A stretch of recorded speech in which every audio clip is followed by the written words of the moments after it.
Eso es para el 4%. Muy bien. Me gusta mucho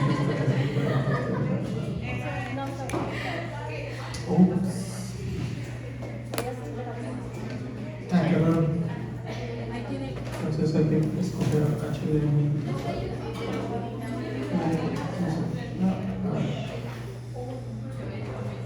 A ver si ya. A ver si se puede. Ahora sí. Muy bien. Vamos a empezar. No sé si se fijan, pero ya estamos saliendo de lo que es patología general y vamos a empezar a hablar de órganos y sistemas. No, pero más específico de cosas. Entonces vamos a pasar a lo que es la patología vascular o la patología de los vasos sanguíneos. Es cortito, 120 diapos. Sí, eso es broma. A un examen de ese. Si quieren alguien ve aquí.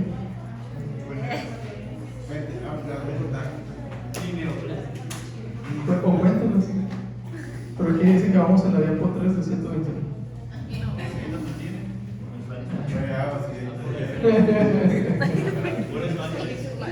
Muy bien, pero si pusieron atención a todas las clases anteriores no va a ser tan difícil porque vamos a ir viendo cosas que ya hemos visto. Okay. Entonces, de las enfermedades crónicas que ustedes pueden ver como diabetes, hipertensión, problemas del corazón, etcétera, etcétera, etcétera, gran parte de estas enfermedades tienen que ver con un daño vascular. Entonces, la patología de vasos sanguíneos, aunque pareciera que no es tan importante, es una de las cosas más importantes que van a tener. Okay. Hay dos mecanismos principales que nos van a causar daño a un vaso sanguíneo. El primero es estrechamiento de la luz del vaso sanguíneo y el segundo es debilitamiento de la pared. Entonces no es tan difícil porque si ustedes lo simplifican mucho, hablar de patología vascular es como ser plomero. A un plomero le pueden pasar dos problemas, que se rompa la tubería o que se tape. Entonces en nuestros vasos sanguíneos, dos principales problemas, que se rompa el vaso o que se tape. ¿Okay? Y ahí pues ya sintetizamos todo lo que vamos a estar viendo este ratito. ¿Okay? En cuanto a estenosis o estrechamiento, pues puede ser una obstrucción completa, puede ser parcial. Ya hemos visto algunos ejemplos en clases anteriores, como por ejemplo un trombo, un émbolo que tapan el vaso sanguíneo. Y los síntomas pues son relativos al órgano que no le está llegando el flujo sanguíneo. Entonces puede ser muy variable los síntomas. ¿Okay?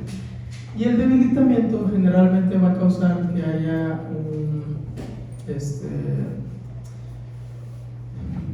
una deformación de la pared vascular o ruptura de la pared vascular. ¿Okay? Entonces son los principales. Nomás para recordar un poquito, y esto lo vamos a ir haciendo con cada órgano y sistema que veamos, es fundamental y básico que sepan histología para poder entender esto. ¿Okay? Y que sepan fisiología y que sepan anatomía. Así que si no se acuerdan, yo los invito a que repasen un poco, porque vamos a hablar de estructuras como la íntima, la media, la adventicia, los componentes como el endotelio, la matriz extracelular, el colágeno, los miocitos que hay, etc. Entonces es muy importante que lo repasemos. Empezando de adentro hacia afuera, tenemos tres capas, que es la capa íntima, que está compuesta por las células endoteliales y algo de matriz extracelular, la media, que está compuesta de músculo liso, y la adventicia, que está compuesta principalmente de fibroblastos y colágeno. ¿Okay? Y al mismo tiempo tenemos tres principales componentes de un vaso sanguíneo que están distribuidos entre las capas. Entonces, en la capa media tenemos las células de músculo liso. La matriz extracelular, ¿en qué capa lo tenemos? En las tres capas. ¿Okay? Es importante. ¿Sí? Entonces, en las tres capas lo tenemos. ¿Y las células endoteliales? En la íntima. ¿Okay? Entonces es muy básico el vaso sanguíneo, si es que lo ven así. Es como una manguera de jardín que tiene varias capas y reforzamiento de caucho y todo.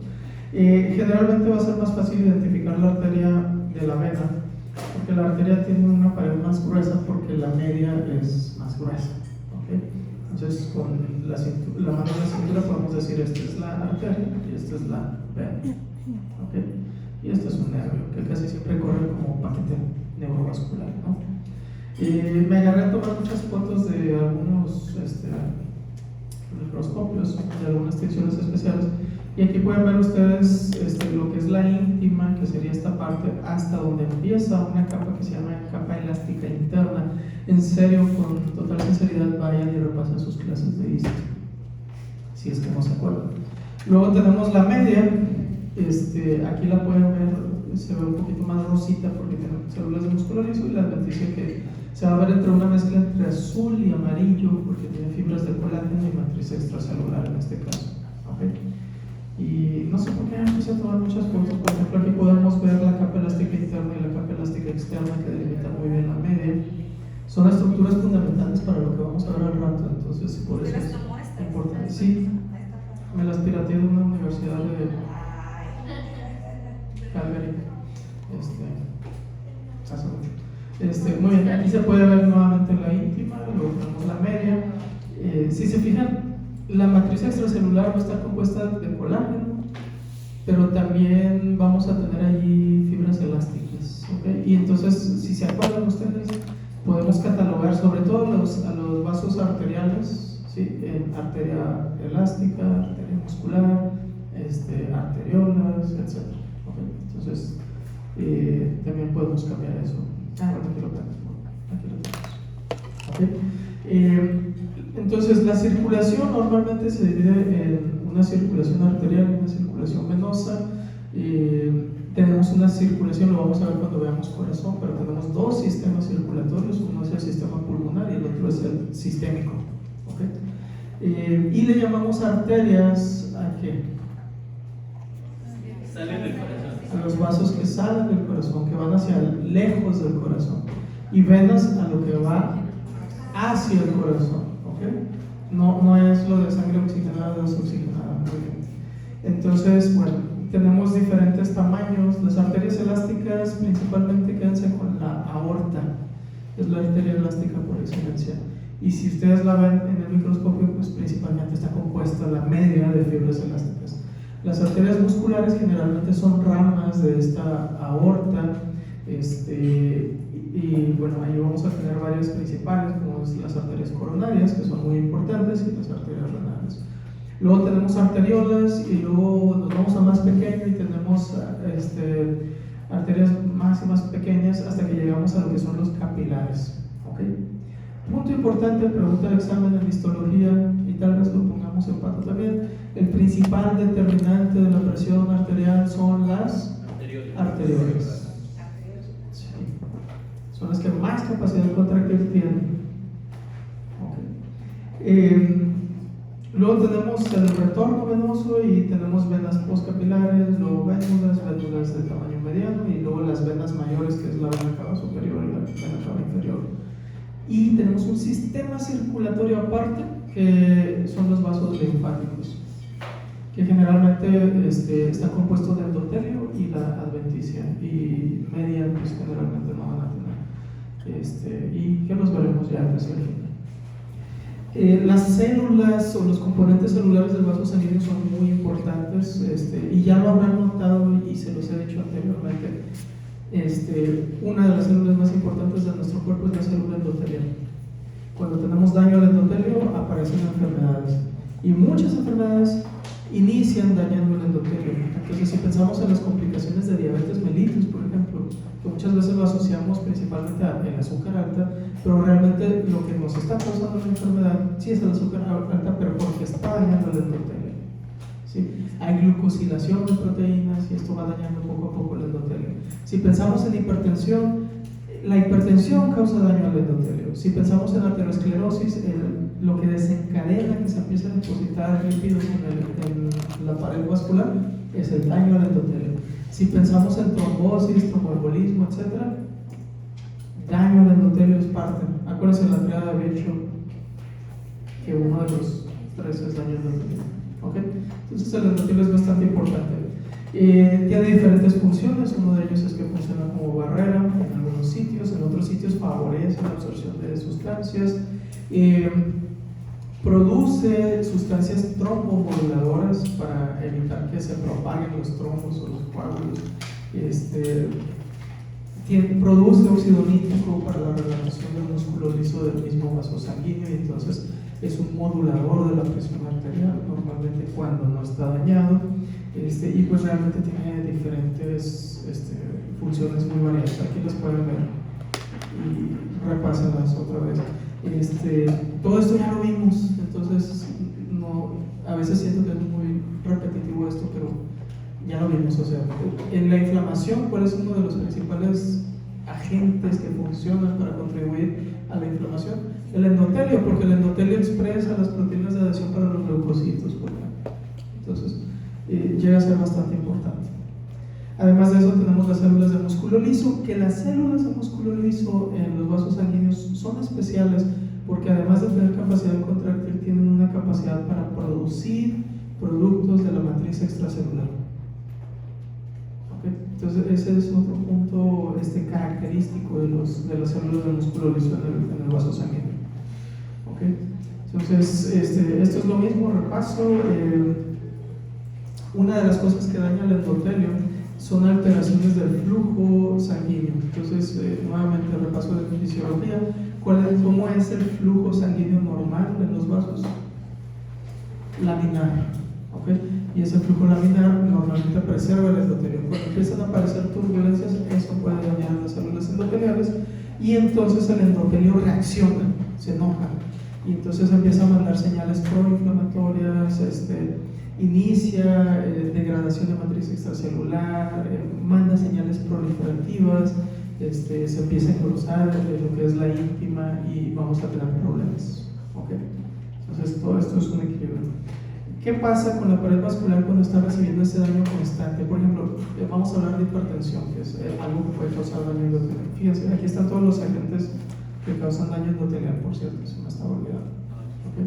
Entonces, flujo turbulento, hipertensión, citoquinesis, que es un proceso de la inflamación, algunos componentes bacterianos, productos lípidos, productos de la glicalización, que esto es diabetes en otras palabras, hipoxia, acidosis, virus y, claro, nuestro buen amigo el tabaco.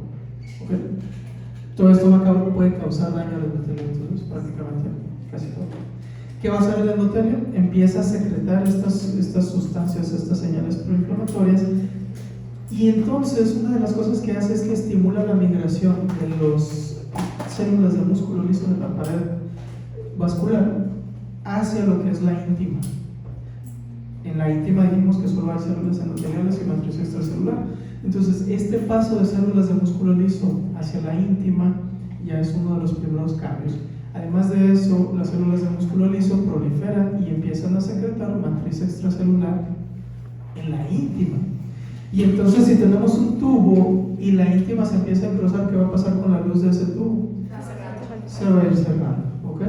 Entonces, una de las reacciones del daño endotelial constante que pudiera existir es la obliteración de la luz, o sea, la pérdida de la luz del vaso sanguíneo. Y lo podemos ver en pacientes hipertensos. ¿Okay?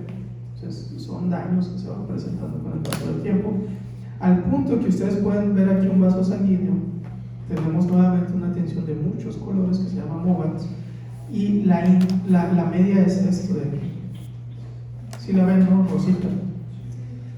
Y la íntima está engrosadísima. O sea, todo esto es la luz del vaso sanguíneo y está ocupado por matriz extracelular, células de músculo liso, y pues se cerró la luz.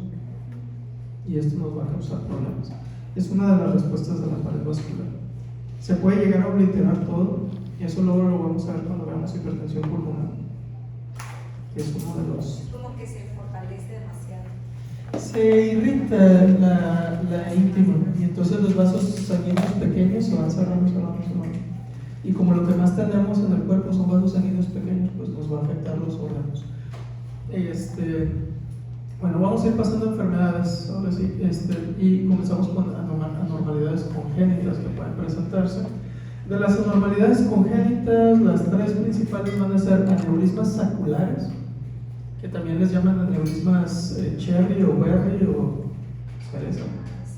¿Okay? De los aneurismas saculares casi siempre se van a presentar en lo que es el polígono de Willis. Y del polígono de Willis, el sitio, y esto es pregunta de examen de NARC, de USMLE, de lo que quieran, ¿cuál es el sitio más frecuente donde se va a presentar un aneurisma sacular? Es en la arteria comunicante anterior, ¿okay? Es donde más frecuentemente vamos a ver la presencia de estos aneurismas saculares. ¿Okay? Luego tenemos otro trastorno que son las fístulas arteriovenosas. Las fístulas arteriovenosas pueden presentarse de manera congénita. Entonces una persona nace con una comunicación entre arterias y venas, una comunicación directa, no a través de capilares. Y ese es un problemota porque ¿quién lleva más presión? ¿Una arteria o una vena? Una arteria. Una arteria. Entonces, como la arteria tiene mucha presión, va a empezar a mandar mucha sangre a la vena. ¿La vena está hecha para soportar esas presiones? No, porque tiene una pared delgada. Entonces, ¿qué pasa si le metemos mucha presión a una vena? Se va a dilatar mucho. Entonces, vamos a tener áreas con dilatación venosa importante por el aumento de la presión. ¿Y cuál es el riesgo? Que se pueda reventar. ¿Okay? Entonces, algunas veces las fístulas o las comunicaciones arteriovenosas o malformaciones arteriovenosas que también se llaman, por ejemplo, si son en el cerebro, se pueden reventar y la persona puede tener un evento cerebrovascular hemorrágico. En algunas otras ocasiones puede ser por algún proceso traumático. Ahí sí habría que echar a volar la imaginación, pero si tuviéramos una lesión que penetrara una arteria y una vena, pues hipotéticamente se podría hacer una comunicación entre ellos y más tarde tendríamos problemas. A veces se hacen fístulas provocadas por el mismo médico, por ejemplo en este paciente, para tener un punto de acceso más fácil en el paciente. Entonces esta es una fístula arteriovenosa, pero fue provocada, quién sabe si para hacer diálisis o administrar algún medicamento o algo, ¿ok? Entonces a veces se provoca. Y ustedes pueden ver la dilatación de todo el sistema venoso, ¿no? Entonces, bueno. Otra patología es la displasia fibromuscular. Si ustedes se fijan en este vaso sanguíneo, tiene un engrosamiento muy pronunciado en una parte del diámetro del vaso sanguíneo y en otra zona tiene lo normal que debería de tener. Entonces es un engrosamiento irregular focal que se va a presentar en algunas arterias musculares. Curiosamente es más frecuente en mujeres jóvenes y las arterias más afectadas es la arteria renal y la carótida. Si ocurre en la arteria renal, ¿cuál sería uno de los síntomas de la paciente? Hipertensión, exactamente. Como es irregular, hacemos una arteriografía y la arteria renal tendría áreas dilatadas y áreas pequeñas, áreas dilatadas y pequeñas. Entonces nos puede dar una imagen como de rosario. ¿Ok? ¿Sí conocen los rosarios? ¿No? Exactamente. Bueno, ¿hasta ahí vamos bien? ¿O puedo ir rápido? Bueno, que vaya más rápido, ok. Muy bien. Esto ya lo conocen, es de fisiología, entonces acuérdense, la regulación de la presión sanguínea o la presión sanguínea está determinada por varios componentes, que son el gasto cardíaco y la resistencia vascular periférica. ¿Okay? Entonces, esa presión 110, 80, 110, 70 que tiene el paciente normalmente, bueno, está determinada por esto. ¿Qué tanto volumen está sacando el corazón y qué tanto los vasos sanguíneos resisten ese volumen que está saliendo, ¿no? Determinantes o factores del gasto cardíaco, además del volumen, tenemos lo que es la frecuencia y la contractilidad. ¿Okay? Si aumenta la frecuencia o si aumenta la fuerza de contracción, la presión puede aumentar. Eso lo vieron ahora en Pharma, ¿no? Porque tienen medicamentos antihipertensivos que disminuyen la frecuencia o que disminuyen la fuerza de contractilidad del vaso sanguíneo, del corazón. Y lo otro es la resistencia vascular periférica. ¿Quién determina principalmente la resistencia vascular periférica? Las arteriolas, ¿ok? Y para determinar esto tenemos dos tipos de factores que son factores humorales, como el sistema renina, angiotensina, aldosterona, y factores neuronales o del sistema nervioso neurales, ¿ok? Que sería el sistema simpático o el sistema parasimpático, ¿ok? Cuando hay una liberación de adrenalina, pues entonces hay vasoconstricción y aumenta la presión arterial, ¿no? Y en cambio cuando se activa el sistema parasimpático hay vasodilatación y todo se relaja, ¿okay? Entonces son los principales sistemas. Parte de esta regulación o una parte importante es el sistema renina-angiotensina-aldosterona. Ustedes saben, si disminuye el flujo sanguíneo hacia el riñón, lo detectan las células yuxtaglomerulares y entonces secretan renina. Esa renina va a hacer que se libere angiotensinógeno. El angiotensinógeno se va a transformar en angiotensina y luego en el pulmón se va a transformar de angiotensina 1 a angiotensina 2, que es el potente vasoconstrictor. ¿Okay? Posteriormente, en las células endoteliales hay una proteína que se llama receptor de angiotensina 2 que captura la angiotensina 2 y la degrada para que se deseche. ¿Okay? Entonces ese es el sistema. Además de eso, la angiotensina 2 estimula la glándula suprarrenal para que secrete aldosterona. Y la aldosterona aumenta la captación de sodio renal y entonces aumenta el sodio sanguíneo. Y si sube el sodio, aumenta la osmolaridad de la sangre. ¿Y qué pasa con el volumen sanguíneo? Aumenta.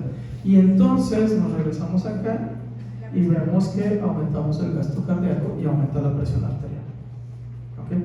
Entonces es todo un sistema muy delicado, muy específico para mantener la regulación de la presión sanguínea y que de repente no colapsemos porque pasó algo. ¿Okay? Entonces, pero a veces este sistema puede estar fallando y entonces generalmente la mayoría de las patologías que se van a presentar son por hipertensión. Es muy raro que tengamos, aunque sí puede haber pacientes hipotensos, pero no es lo más frecuente. Entonces los vamos a centrar en hipertensión. No sé si está actualizado, espero que sí, pero cada cierto tiempo lo cambian. Cuando hablamos de hipertensión, pues es un aumento de la presión arterial por encima de los reguladores, que sería 140-90. Sin embargo, aquí les voy a poner algo que presten mucha atención a eso. Muchas veces cuando están en el hospital, no sé por qué, pero lo he notado mucho cuando leo las historias clínicas. Hace tiempo me llegó un caso de un paciente como de 29-30 años que acudió al hospital porque había tenido un accidente automovilístico, había chocado y entonces pues, lo estaban valorando, ¿no? En la TAC resulta que tenía un tumor en el riñón, un tumor como de 20 centímetros, y con el impacto del carro se reventó el tumor y estaba sangrando. Entonces lo intervinieron quirúrgicamente de urgencias por el sangrado que tenía, le quitaron el riñón con el tumor y quitaron alrededor de 1,5 litros de sangre que había perdido el paciente, que es bastante. ¿Sí? Le tuvieron que pasar paquetes vasculares, globulares, etcétera, para reponer líquidos y para mantenerlo vivo. Era un tumor bien raro, entonces cuando fuimos a ver la historia clínica que hizo el interno en urgencias, yo esperaba ver la exploración física bien hecha, y cuando vemos la presión arterial, dice presión arterial 120-80, frecuencia cardíaca 73. Entonces mandé a llamar al interno y digo, oye, ¿qué onda? ¿A poco llegó el paciente así? Sí, doctor, estaba muy bien. Y yo, ¿cómo es posible? Perdí 1,5 litros de sangre, no va, está bien. ¿Okay? Entonces no se inventen presiones arteriales cuando estén en el hospital, porque son pacientes, o sea, no es verdad. Muy bien. Le doy una regañada, pero espero que le haya servido para la vida. No trabaja aquí. Muy bien. Muy bien. Entonces, fíjense bien, cuando ustedes ponen 120-80 en sus historias clínicas, ya están diciendo que el paciente tiene la presión arterial elevada. No es la normal, ¿ok? Nomás para que pongan un poquito de cuidado en eso. Cuando se las inventen, por lo menos, invéntenlas bien. Si saben que el paciente tiene una hemorragia, pues no le van a poner la presión normal. O tomen la presión, no les cuesta nada. ¿Okay? Entonces, chequen la Asociación Americana del Corazón para saber esto. Ahora, la hipertensión arterial generalmente es una enfermedad que se va a presentar multifactorial. Hay diversos factores, hay factores de predisposición genética, hay factores ambientales que favorecen el desarrollo de esta hipertensión arterial, y entonces muchas veces no vamos a poder saber qué es lo que está pasando, pero se entiende que hay una desregulación principalmente del sistema renina-angiotensina-aldosterona, y es por eso que cuando ustedes dan un antihipertensivo, pues generalmente son inhibidores de la enzima convertidora de angiotensina, son bloqueadores de los receptores de angiotensina, etc. ¿Sí, verdad? Y luego ya si no pueden con eso, pues se pueden ir a disminuir el gasto cardíaco. ¿Okay? Sin tratamiento adecuado, un paciente con hipertensión, que hay que hacer un énfasis aquí, la gran mayoría de los pacientes con hipertensión lo que tienen es hipertensión esencial, que quiere decir que es una hipertensión primaria. ¿Okay? Entonces, la gran mayoría de estos pacientes, si no tienen un tratamiento adecuado, van a padecer cardiopatía isquémica, o pueden padecer insuficiencia cardíaca congestiva, o pueden fallecer de un derrame cerebral, generalmente hemorrágico por ruptura de vasos sanguíneos. ¿Okay? Entonces, esto va a llevar a complicaciones muy importantes, no son las únicas. Entonces, de esta hipertensión que tenemos en nuestros pacientes, 95% de las veces es la hipertensión esencial o hipertensión idiopática. ¿Qué quiere decir eso? Que realmente no podemos determinar una causa exacta. Es la que decimos es multifactorial. Por ejemplo, si mi mamá o mi abuelita o etcétera tienen una historial de hipertensión, pues muy probablemente yo llevo una carga genética. Y si además de eso no me cuido, consumo exceso de sodio, exceso de grasas, etcétera, soy sedentario, y todo esto puede favorecer el desarrollo de la hipertensión. Además de que la edad se supone que aumenta la dureza de las arterias, aunque esto ahora está en debate. Pero tengo varios factores para el desarrollo de la hipertensión. ¿Okay? Entonces, en la mayoría de las veces, el paciente que reciban ustedes está hipertenso, le piden modificaciones de estilo de vida, que reduzca su ingesta de sodio, que haga algo de ejercicio, etc. Y luego ya recurren a los antihipertensivos. Pero el 5% que nos queda es una hipertensión que le llamamos secundaria, que quiere decir que es a consecuencia de una enfermedad, y generalmente esas enfermedades, si tratamos la enfermedad, la hipertensión se cura.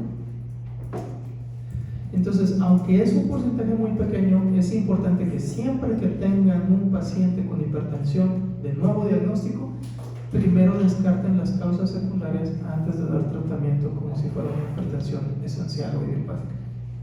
En cualquiera de los dos casos puede ser reversible entonces. Son diferentes tratamientos. Por ejemplo, la hipertensión idiopática o esencial, generalmente les vamos a dar antihipertensivo y los vamos a tener mucho tiempo. ¿Okay? Pero sí es reversible. Se puede remitir. ¿Okay? Reversible está en debate también. Si le preguntan a un doctor de estilo de vida, va a decir que sí es posible.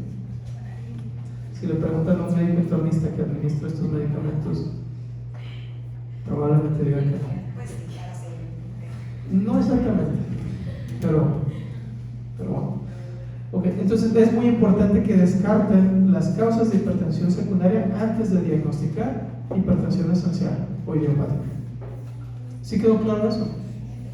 Porque yo puedo decir, es una hipertensión idiopática, y resulta que tiene un tumor,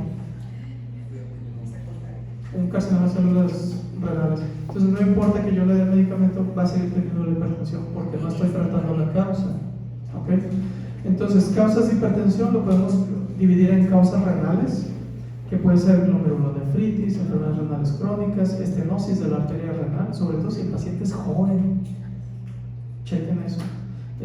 Vasculitis, tumores productores de renina. Luego tenemos causas endócrinas como síndrome de Cushing, que aumenta el cortisol y aumenta la presión arterial. Y aquí es hiperfunción adrenocortical o hormonas exógenas, porque el paciente pudiera estar tomando corticoides para su artritis y eso le puede subir la presión. ¿Okay? Entonces hay que preguntar. Tumores como un feucromocitoma, pacientes con acromegalia, hipotiroidismo, hipertiroidismo más frecuente, o preeclampsia, que son mujeres embarazadas, ¿no? Con hipertensión. Y el tratamiento pues es quitarle el bebé y se cura la hipertensión, ¿no? O sea, que nazca el bebé, cuando nace el bebé y sale la placenta, se cura la paciente. Casi siempre es a término, ¿verdad? Sí, en el último trimestre. Entonces, se logra, mire. sí. Hay causas cardiovasculares que pueden ser, por ejemplo, coartación de la aorta, poliarteritis, aorta rígida, y bueno. Y causas neurológicas que pudiera ser solamente un estrés. Hay un tipo de hipertensión que es hipertensión de la bata blanca. Sí, porque el paciente cuando va a un médico se pone ansioso algunos, entonces hay una hipertensión que es así. Y usted se quita la bata y ya no tiene hipertensión. Es broma, hacen un ambiente de más confianza y el paciente se relaja y le vuelven a tomar la presión y ya sale bien. Muy importante saber hablar con sus pacientes, establecer confianza. Si el paciente está muy tenso, sí puede salir elevada la presión arterial. Incremento de la presión intracraneal, pacientes con apnea del sueño desarrollan hipertensión. Ustedes tratan la apnea del sueño, que es obesidad, síndrome de Pickwick, etc. Y la hipertensión debería de ir mejorando. O estrés agudo, que, bueno, son algunos. Entonces, mecanismos de hipertensión esencial, la idiopática. Pues hay una reducción de la excreción renal de sodio por el sistema de angiotensina-aldosterona. Lo otro es aumento de la resistencia vascular, por vasoconstricción generalmente. Factores genéticos que les vamos a llamar polimorfismos, que hacen que ciertas personas sean más propensas a desarrollar hipertensión que otras. Si son mexicanos, tienen una alta carga genética de desarrollo de hipertensión. Entonces, lo siento.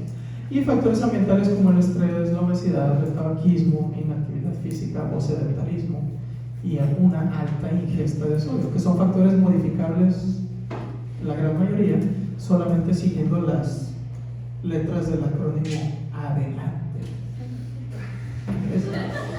Entonces, nuevamente el doctor Murillo tiene razón.